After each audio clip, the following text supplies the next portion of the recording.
ரட்சிக்கப்பட்ட கிறிஸ்தவர்களாக இருக்கட்டும், ரட்சிக்கப்படாத புறஜாதியார் மார்க்கத்தாராக இருக்கட்டும், எல்லாருடைய மனதிலும் இருக்கிற ஒரு அபிப்பிராயம், கெட்டவர்களுக்கு தான் கெட்டது நடக்கும். இந்த அபிப்பிராயம் பரவலாக காணப்படுகிறது. எனவே ஒரு தனிப்பட்ட மனிதனுடைய குடும்பத்திலேயோ அல்லது அவனுடைய வாழ்க்கையிலேயோ பட்டணங்களிலேயோ சில துன்பகரமான சம்பவங்கள் நேரிடும் பொழுது அது அந்த மனிதர்களுடைய பாவத்தினாலேயே, அவர்கள் செய்த கெட்ட காரியங்களினாலேயே என்று நியாயம் தீர்க்கக்கூடிய மனப்பான்மை அநேகருக்குள் காணப்படுகிறது. இன்றைக்கு பிரசங்க பீடங்களும் கூட நியாய தீர்ப்பு செய்கிற ஒரு இடமாக மாறிக்கொண்டு வருகிறது. இதை அநேக கிறிஸ்தவர்களும் பேசுகிறதை நாம் கேட்டிருக்கிறோம்.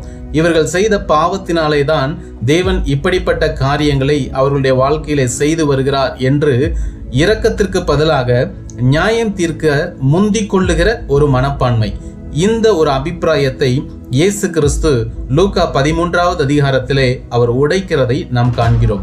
சில யூதர்கள், கலிலேயாவை சார்ந்த யூதர்கள் கொல்லப்பட்டிருப்பது அவர்கள் செய்த பாவத்தினுடைய காரணம்தான் என்கிற செய்தியை மறைமுகமாக இயேசு கிறிஸ்துவிடம் சொல்லுகிறார்கள்.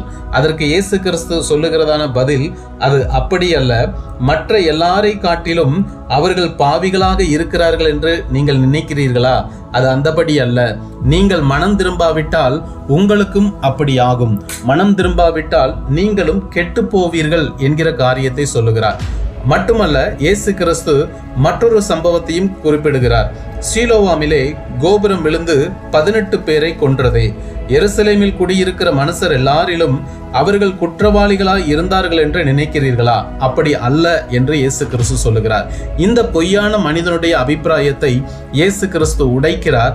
மாறாக அவர் வலியுறுத்தி சொல்லுகிறது, நீங்கள் மனம் திரும்பாவிட்டால் கெட்டு போவீர்கள். இதனுடைய அர்த்தம் நீங்கள் செத்து போவீர்கள் என்பது அல்ல.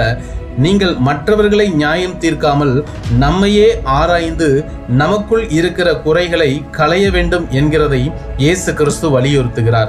மனம் திரும்பாத பட்சத்திலே நாம் கெட்டு போய் தேவராஜ்யத்துக்கு, பரலோகத்தை சுதந்திரித்துக் கொள்ளாமல் போய்விடக்கூடும். எனவே நாம் மனம் திரும்பக்கூடியவர்களாக இருக்க வேண்டும்.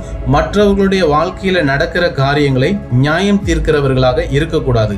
வாழ்க்கை நிலையற்றது, மரணம் எதிர்பாராதது, நாளை என்பது நிச்சயமில்லை.